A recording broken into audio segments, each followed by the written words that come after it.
ट्रिपीवर्स present Safarnama.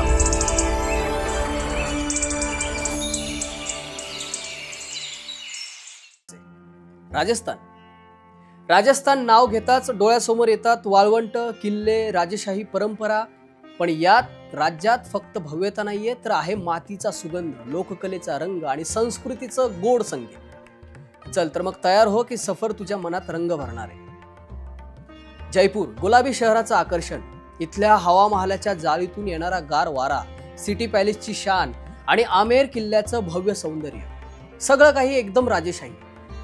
Local बाजारातील handcraft वस्तू आणि राजस्थानी दाल बाटीचं जेवण अगदी आत्म्याला तृप्त करणार आहे। जैसलमेर म्हणजे सोन्याचं शहर। संध्याकाळी थार वाळवंटात सूर्य मावळताना त्या सोनेरी वाळीत बसून चहा प्यायचा एकदम जादुई अनुभव।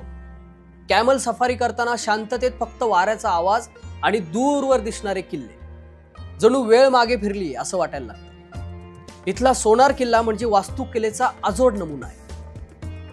उदयपूर तलावाचं शहर आहे। लेक पिछोला, सिटी पॅलेस आणि सूर्यास्ताच्या वेळी बोट राईड, सगळं काही इतकं सुंदर की फोटो घ्यायचा मोह आवरतच नाही। इथल्या हवेतच एक वेगळी शांती आहे, जी फक्त अनुभवता येते, सांगता येत नाही। तर मित्रांनो, राजस्थान म्हणजे फक्त इतिहास नाही, तर ती एक भावना आहे, जिथे प्रत्येक किल्ला एक कथा सांगतो आणि प्रत्येक सूर्योदय एक नवा रंग दाखवतो। तर हा प्रवास म्हणजे भारताची शान आणि त्यातलं सौंदर्य हे अगदी अफलातून आहे। अशाच जबरदस्त प्रवास अनुभवांसाठी ट्रिपीवर्स सोबत राहा आणि आमच्या YouTube चॅनलला नक्की सबस्क्राईब करा, कारण पुढचा प्रवास इथूनच सुरू होतो।